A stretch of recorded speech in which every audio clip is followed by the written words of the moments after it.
नमस्कार मित्रों, मैं आपका मित्र दीपक तनेजा आप सभी का स्वागत करता हूं आपके सबसे लोकप्रिय चैनल योर कालचक्र में। मित्रों, भगवान बुद्ध देव ने अपनी कन्या राशि, जो उनकी मूल त्रिकोण राशि, स्वराशि और उच्च राशि है, उसमें गोचर शुरू कर दिया है। कुछ अनुभव आप पहले से महसूस कर रहे होंगे और कुछ अनुभव मैं आपको अब बताऊंगा। मित्रों, बुद्ध का अधिकार हमारी बुद्धि पे, हमारे विवेक पे, हमारे हंसी मजाक पे, हमारे व्यवहार पर, हमारी एजुकेशन पर, हमारे इंटेलेक्ट पर, हमारी लर्निंग एबिलिटी पर, इन सभी पर अधिकार रहता है। बुध व्यापार का कारक ग्रह है, बुध भाषा का कारक ग्रह है। बुध एक अडॉप्टेबल प्लैनेट है। जिस ग्रह के साथ बैठता है, जिन जिन ग्रहों की दृष्टि होती है, उनके अनुसार उसकी क्वालिटी बदल जाती है। कन्या राशि जो उसकी स्वयं की राशि है, उच्च मूल त्रिकोण राशि है, वहाँ पर ऑलरेडी शुक्रदेव पहले से ही विराजमान है। शुक्रदेव के लिए ये नीच राशि होती है और नाड़ी के अनुसार हम ट्राइन यानी डायरेक्शनल एस्पेक्ट को सबसे ज़्यादा इम्पोर्टेंस देते हैं, तो उसके ट्राइन में राहु और वक्री शनि का प्रभाव है और वक्री गुरु भी पिछले भाव पे अपना 50% प्रभाव रखने के कारण से एक बहुत शुभता का प्रतीक बना हुआ है। ये क्या प्रभाव देगा राशि अनुसार, ये बहुत ही बढ़िया एक ऐसा विषय है जिसे हम जितना चर्चा करें उतना हमें आनंद आता है। सबसे पहले तो हमारी कुंडली में अगर ग्रह अच्छी स्थिति में होते हैं और गोचर में वो अच्छी स्थिति में पहुंचते हैं तो हमारे लिए फल बड़े शुभदायी हो जाते हैं। अगर वो कुंडली में ही वीक हैं तो अच्छी स्थिति में आने पर वो हमारी वीकनेस को कुछ कम करते हैं। अन्यथा अगर वो कुंडली में ही वीक हैं और हमारे लिए गोचर में भी वीक स्थिति में आ रहे हैं तो हमारी स्थिति और ख़राब हो जाती है, हमारे अनुभव बुरे होते हैं। ग्रह अपने कारक तत्वों के अनुसार ही फल देगा, भाव, राशि और कारक तत्व इसके अनुसार ही फल देगा। अब मैं आपको राशि अनुसार बताता हूँ कि कैसा कैसा प्रभाव रहेगा। मेष राशि के लिए ये 1 और 6 की स्थिति है। जिनका चंद्रमा मेष राशि में है उनके लिए ये असमंजस की स्थिति उत्पन्न हो रही है। मन और भाषा, वाणी और बुद्धि, इसका समन्वय अच्छा नहीं होगा। ऐसे में जिनकी कुंडली में चंद्रमा की स्थिति कमज़ोर है, उनके अनुभवों में इस समय काफ़ी हद तक बुद्धि द्वारा, विवेक द्वारा निर्णय लेने पर बहुत लाभ होगा, अन्यथा उन्हें काफ़ी समस्याएं और आएंगी। मन में हमेशा निराशा जैसा स्थिति उत्पन्न होगी। जबकि इस समय चंद्रमा सूर्य और मंगल के ट्राइन में यानी डायरेक्शनल एस्पेक्ट में होने के कारण से फिर भी कुछ अच्छी स्थिति में, और उसके एकादश भाव में गुरु होने के कारण से उसकी स्थिति फिर भी अच्छी है। लेकिन ऐसे में फिर भी उन्हें कुछ ना कुछ विवेकपूर्ण, पूरी तरह एनालिसिस करके, रीजनिंग के बाद ही किसी निर्णय पे पहुंचना चाहिए। स्वास्थ्य का ध्यान रखें, धन संबंधित समस्याओं का बहुत ध्यान रखें, व्यापार में, लेन देन में बहुत ध्यान रखें। इस स्थिति से बाहर आने के लिए उन्हें भगवान गणपति के मंत्रों का जाप करना चाहिए। बहुत ही अच्छे शुभ फल लेने के लिए उन्हें गणेश अथर्वाशीष का जाप करना चाहिए। ऐसे में अगर वो कहीं बागवानी करते हैं, ऐसे में अगर वो कहीं सोशल सर्विस करते हैं तो उनकी स्थिति में काफ़ी सुधार होगा। उन्हें सोच समझ के ही सभी निर्णय लेने चाहिए। वृष राशि जहाँ पे ऑलरेडी चंद्रमा के ऊपर से राहु का गोचर चल रहा है, उसके ट्राइन में वक्री शनि है और शुक्र महाराज पहले से बैठे हैं। ऐसे में भगवान बुद्ध देव का वहाँ पर गोचर करना चंद्रमा के लिए एक बहुत ही बढ़िया स्थिति है। यहाँ पर जातक जिनका ट्रैवलिंग का काम हो या क्रिएटिविटी का काम हो, जो कहीं ना कहीं से किसी भी प्रकार से अगर वो ऐसे कामों में इन्वॉल्व हैं जहाँ पर उनको कोई ना कोई क्रिएटिविटी करनी पड़ती हो, एजुकेशन के लिए ये बहुत ही बेहतरीन समय है, विद्यार्थियों के लिए बहुत लाभदायक समय है। धन संबंधी समस्याओं का समाधान होगा, आपको मान सम्मान मिलेगा, आप अपनी क्रिएटिविटी के कारण से बहुत धन अर्जित और लाभ कमाएंगे। क्योंकि शुक्रदेव का नीच भंग हुआ है तो ये एक बड़ी शुभ और लाभदायक स्थिति है। ऐसे में और बेहतर करने के लिए गणेश अथर्वशीष के साथ बुद्ध देव के बीज मंत्रों का जाप ओम ब्राम ब्रीम ब्रोम सह बुद्धाय नमः करते हुए एक माला का जाप अगर नित्य करते हैं तो बहुत ही लाभदायक होगा। गणपति को दूर्वा का अर्पित करते हुए ओम गणपति नमः करें या मोदक चढ़ाएं, इससे भी आपकी स्थिति में बहुत बहुत बढ़िया फल आने वाले शुरू हो जाएंगे, आपको बहुत ही अद्भुत फल प्राप्त होंगे। मित्रों, मिथुन राशि से ये केंद्र का संबंध बना रहा है। आपको मैं पहले भी बता चुका हूँ कि किसी भी ग्रह का गोचर में केंद्र या त्रिकोण का संबंध शुभ फल देता है। ऐसे में ये गोचर जो केंद्र का संबंध बना रहा है, घर में सुख, शांति, समृद्धि, आनंददायी वातावरण बनाने में सहायक रहेगा। हाँ, जिनको श्वास संबंधी समस्याएं रहती हैं उन्हें थोड़ा ध्यान रखना चाहिए, उन्हें अपने स्वास्थ्य का काफ़ी हद तक ध्यान रखना पड़ेगा, ऐसे में उन्हें समस्याएं हो सकती हैं। जिनकी कुंडली में मंगल भी वीक है उनको ऐसे समय में किसी भी स्थिति में कोरोना से बचने का पूरा प्रयास करना चाहिए, उन्हें वायु से होने वाले प्रदूषणों से भी बच के रहना चाहिए, ये उनके लिए बहुत ही उपयोगी रहेगा। लर्निंग का टाइम बेस्ट है, एक्सीलेंट लर्निंग की स्थिति रहेगी, आप बहुत सीखेंगे, हर समय मनोविनोद जो स्थिति रहेगी, जहाँ बैठेंगे आप महफिल सजा देंगे, आप महफिल की शान होंगे, सभी जगह आपके मित्रों द्वारा, आपके रिश्तेदारों द्वारा आपकी प्रशंसा होगी। और शुभ फल लेने के लिए आपको अपने बुध देव को और मजबूत करना चाहिए। इसके लिए आप गार्डनिंग कर सकते हैं, नंगे पैर घास पे चल सकते हैं। इसके साथ साथ आप अगर इसके साथ साथ आप गणेश अथर्वशीष का जाप करते हैं और भगवान बुद्ध देव को हम दूर्वा अर्पित करते हुए ओम गणपते नमः या मोदक अर्पित करते हुए ओम गणपते नमः का जाप करते हैं तो ये हमारे लिए बहुत ही शुभ और लाभदायक होगा। सभी रिश्तेदारों से, मित्रों से अच्छे संबंध बना के रखें, ये बहुत ही शुभ स्थिति है। मित्रों, अब आती है कर्क राशि। कर्क राशि के तृतीय भाव में हो रहा है।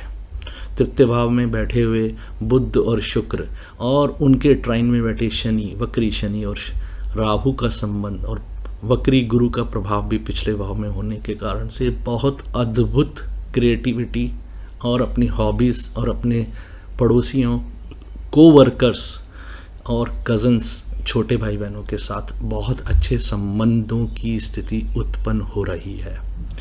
यहाँ पर आप अपना पूरा प्रयास अपने इन क्षेत्रों में लगाएंगे तो अधिक से अधिक लाभ उठा सकते हैं। मित्रों द्वारा, रिश्तेदारों द्वारा आपको खूब लाभ होगा और अपनी क्रिएटिविटी की आज पहचान बनाने में आप सक्षम होंगे। मित्रों, इसके बाद आती है स्थिति सिंह राशि की। सिंह राशि में सूर्य मंगल ऑलरेडी हैं, वहाँ चंद्रमा, अगर राशि के अनुसार हम बात करें तो चंद्रमा वहाँ पे ऑलरेडी है। अगले भाव में शुक्र और बुध और जिनके ट्राइन में शनि, वक्री शनि और राहु और वक्री गुरु का प्रभाव पड़ रहा हो और गुरु, चंद्रमा, सूर्य और मंगल पे महाप्रताप योग जैसी स्थिति बना रखी हो, तात्कालिक महाप्रताप योग, क्या अद्भुत इस समय योग है। इस योग का पूरा लाभ उठाना चाहिए। वाणी द्वारा, संबंधों द्वारा आप जो भी कार्य करेंगे आप अपने बैंक को भर सकते हैं। ऐसे में जो लोग व्यापार कर रहे हैं उन्हें 2 खाते खुलाकर अपने पैसा 2 खातों में डालते रहना चाहिए। ये अगले 25-27 दिन आपके लिए अद्भुत फल देने वाले हैं। ऐसा अद्भुत फल रहेगा कि आपके खाते भरे रहेंगे। मित्रों, कन्या राशि, मित्रों, और शुभ फल पाने के लिए सिंह राशि के लोगों को भगवान गणपति के गणेश अथर्वशीष का जाप करना चाहिए और मित्रों और संबंधियों के साथ बहुत अच्छे से पेश आना चाहिए और बेहतर रिश्ते बनाने चाहिए। मामा बुआ सभी के साथ सम्मानपूर्वक संबंध बनाएं। छोटे भाई बहनों के साथ भी और बेहतर संबंध बना लेंगे तो आपको बहुत लाभ होगा। मित्रों, इसके बाद आती है कन्या राशि। कन्या राशि बुध की स्वयं की राशि है, मूल त्रिकोण राशि है और कन्या राशि में चंद्रमा, बुध और शुक्र जो 2 ग्रह हैं उनका गोचर। This is the best time to learn each and everything. This is the best time for creativity.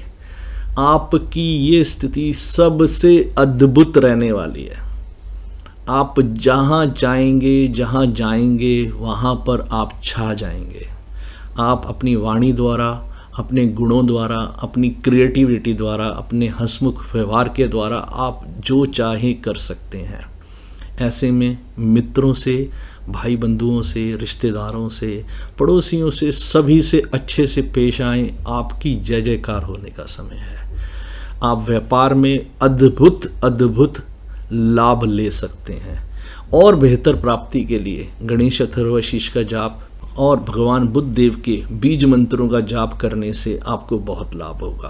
आप ऐसे में ललिता सहस्रनाम या देवी जी का, दुर्गा सप्तशती का पाठ करते हैं तो भी अद्भुत होगा। विष्णु सहस्रनाम आपके लिए बहुत ही सहायक हो सकता है। जो भी इनमें से आपके लिए सहज हो वो कर लें। मित्रों, इसके बाद आती है तुला राशि। तुला राशि के लिए ये 12वें भाव में गोचर हो रहा है। चंद्रमा के 12वें भाव में बुध और शुक्र का होना और शुक्र का नीच भंग हो जाना एक बहुत ही सुंदर स्थिति है, बहुत ही अद्भुत स्थिति है। और चंद्रमा भी अपने से केंद्र में आया हुआ है। कर्क राशि से केंद्र बनता है तुला राशि का, तो ये भी एक स्थिति बहुत ही बढ़िया है। आप यहाँ पर अगर व्यापार में, इंटरनेशनल व्यापार से जुड़े हैं या लेन देन से जुड़े हैं या विदेशियों से किसी प्रकार का संबंध है, अच्छी सी कम्युनिकेशन करके आगे के सारे फ्यूचर के लिए बिजनेस अपॉर्चुनिटीज़ को सेट कर सकते हैं। आप चाहें तो अपने आगे के आने वाले समय के लिए बहुत ही शानदार तरीके से अपनी स्थितियां खड़ी कर सकते हैं। अच्छा व्यवहार, अच्छी भाषा और मिलनसार व्यवहार जो इस समय आपका बना हुआ होगा, उसके माध्यम से आप पूर्ण सफल होंगे। ऐसे में गणेश जी की पूजा करना, उनको स्थापित करना, उनके लिए मोदक लाना, उनको दूरबा से ओम गण गणपते नमः का जाप करना। इसके साथ साथ अगर आप ऐसे समय में कहीं पर भी कोई भी स्थिति में अगर कोई और शुभ कामों में, सामाजिक कामों में आप सहयोग करते हैं, अच्छी जगह पे खर्च करते हैं, तो वो आपके लिए और लाभदायक हो जाएगी। मित्रों के साथ, अपने रिश्तेदारों के साथ अच्छा व्यवहार करें, अपने कोवर्कर्स के साथ अच्छा व्यवहार करें। ये स्थिति आपके लिए और बढ़िया हो जाएगी। मित्रों, इसके बाद आती है वृश्चिक राशि। वृश्चिक राशि के ये एकादश भाव में बन रहा है। देखिए कितनी सुंदर स्थिति है। एकादश भाव में बुध और शुक्र।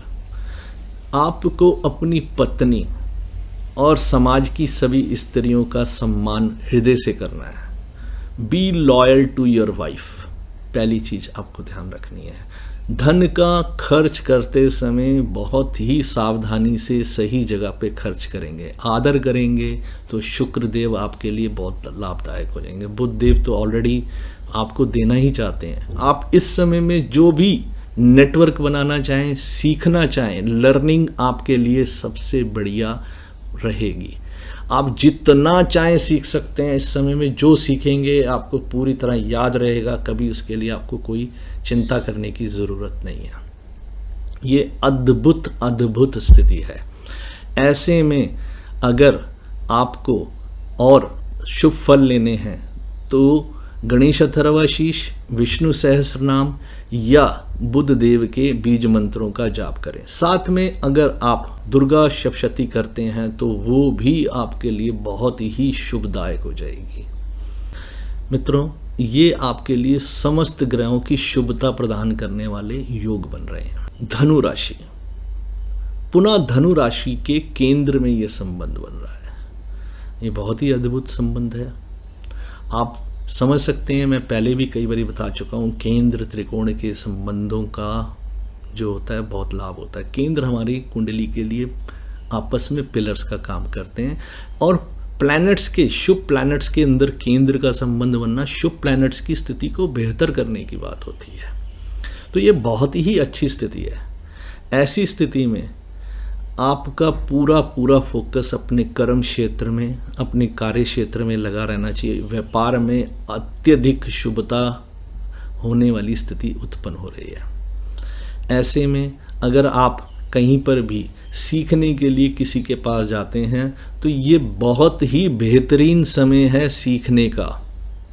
यहाँ पर भगवान बुद्ध देव आपको पूर्ण शिक्षा देना चाहते हैं। आपसे चाहते हैं कि प्रैक्टिकल होकर सीखो और आगे बढ़ो।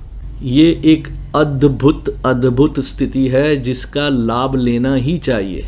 यहाँ पर आपको अपने मित्रों, अपने रिश्तेदारों और स्त्रियों का सम्मान हृदय से करना चाहिए और ये आपके लिए बहुत ही बढ़िया होगी। मित्र और रिश्तेदार आपके आगे बढ़ने में पूर्ण सहयोग करेंगे, उनकी सहायता हमेशा मिलती रहेगी। धन की स्थिति अच्छी होगी, स्वास्थ्य स्थिति बहुत ही अच्छी होगी। अब ऐसे में और शुभता प्राप्त करने के लिए विष्णु सहस्रनाम, गणेश अथर्वाशीष का जाप करने से आपको लाभ होगा। मित्रों, मकर राशि, मकर राशि में ऑलरेडी वक्री शनि है, उसके ट्राइन में डायरेक्शनल एस्पेक्ट में राहु है और तीसरे डायरेक्शनल एस्पेक्ट में ये बुध और शुक्र हैं। भगवान बुद्ध देव का ये डायरेक्शनल एस्पेक्ट वाला संबंध अद्भुत बढ़िया रिजल्ट देने वाला है। You are a practical person. आपको पूरी ताकत लगाकर एकदम से आगे बढ़ने वाले काम सोचने चाहिए। ऐसे में आप अगर पूरा फोकस अपनी लर्निंग पर, अपने नई चीज़ें सीखने पर, इसके साथ साथ क्योंकि आपके भाग्य भाव में बन रहा है, भगवान विष्णु की या गणेश जी की स्तुति करने से आप पूर्ण रूप से एक अद्भुत लाभ लेने की स्थिति में आ जाते हैं। ये बहुत ही सुंदर स्थिति है। इस समय को व्यर्थ ना जाने दें। अपने मित्रों, अपने रिश्तेदारों से अच्छे संबंध बनाएं, पुस्तकों से दोस्ती कर लें, व्यापार में पूर्णतः समर्पित होकर प्रैक्टिकल अप्रोच रखें। नई आइडियाज़ आएंगे, उन आइडियाज़ पे काम करें। जो आज आप बिल्ड कर लोगे, आगे चल के आपके लिए एक बहुत बढ़िया फ्यूचर बिल्ड हो जाएगा। और बेहतर प्राप्ति करने के लिए विष्णु सहस्रनाम, गणेश अथर्वाशीष, भगवान बुद्ध देव के बीज मंत्रों का जाप, ओम ब्राम ब्रीम ब्रोम स बुद्धाय नमः, इसकी एक माला रोज करने से आपको बहुत लाभ होगा। मित्रों, अब आती है कुंभ राशि। मित्रों, कुंभ राशि में ये पुनः एक ऐसी स्थिति है जो 6-8 की स्थिति बनी हुई है। ये स्थिति कभी भी कहीं पर भी अच्छी नहीं होती है। ऐसे में भगवान गुरुदेव भी, बृहस्पति देव भी वक्री हैं जो कुंभ राशि में बैठे हैं और आपके 12वें भाव में भी, बुध के 12वें भाव में भी सूर्य और मंगल का गोचर है। यह स्थिति कहीं से भी अच्छी नहीं। ऐसे में आपको सावधान होकर निर्णय बहुत ही सोच समझ के लें। जल्दबाजी में कोई निर्णय ना लें। विवेक का पूर्ण इस्तेमाल करें। भाषा, शब्द की शैली भी अच्छी होनी चाहिए, अन्यथा आपको पीछे से कोई वार करके हानि पहुंचा जाएगा। आपके शब्दों से ही आपके आगे का फ्यूचर बनने वाला है। ऐसे में अगर आप पूर्ण आस्था के साथ किसी गुरु के चरणों में स्थान ग्रहण कर अगर सेवा भाव से कोई रिसर्च ओरिएंटेड काम करते हैं, धार्मिक यानी कि साधना करते हैं, तो ये समय बहुत अच्छे से चला जाएगा और अशुभता किसी भी प्रकार की नहीं बनेगी। और बेहतर समस्याओं से समाधान प्राप्त करने के लिए विष्णु सहस्रनाम, गणेश अथर्वाशीष, भगवान बुद्ध देव के बीज मंत्र, गार्डनिंग करना, नंगे पैर घास पे चलना, ये सभी लाभदायक हैं। गाय को हरा चारा खिलाना, गाय की सेवा करना, ये इस समय आपके लिए बहुत बहुत लाभदायक होगा। समय को व्यर्थ ना जाने दें। मित्रों, मीन राशि, मीन राशि के बारे में ये कहूँगा कि सामने आमने की स्थिति है। चंद्रमा, बुध, शुक्र, 3 शुभ ग्रहों का आपस में संबंध बन रहा है। बहुत ही अच्छी स्थिति है। ऐसे में चंद्रमा के 12वें भाव में वक्री गुरु भी है, उसके एकादश भाव में शनिदेव महाराज भी बैठे हैं। तो ये स्थिति उनके लिए बहुत ही शुभ है। यहाँ पर सीखने और सिखाने का जो दौर है वो सबसे अद्भुत रहने वाला है। जो टीचिंग में है वो जो शब्द बोलेंगे वो अद्भुत होगा। ईश्वर कृपा से जो लोग ऐसे में पढ़ाने वाले हैं उनको भी ईश्वर कृपा से नए नए आइडियाज़ आएंगे, नए नए विचार आएंगे, जो जब वो पढ़ाएंगे तो उसका प्रभाव बहुत लंबे समय तक उनके मान सम्मान को वृद्धि में बहुत बढ़िया योगदान देगा और उनके मान सम्मान की वृद्धि होगी, समाज में उनकी स्थिति की वृद्धि होगी। इसके साथ साथ और बेहतर रिजल्ट निकालने के लिए गणेश अथर्वशीष, विष्णु सहस्त्र नाम और भगवान बुद्ध देव के बीज मंत्रों का जाप करें। गाय को हरा चारा खिलाएं। गाय को जितना सेवा करेंगे उतने ही शुभ फल आप प्राप्त करेंगे। मित्रों, आज के लिए बस इतना ही। मैं फिर मिलता हूँ एक नए शानदार शुभ विषय के साथ जिससे आपके जीवन को बेहतर किया जा सके। नमस्कार, धन्यवाद।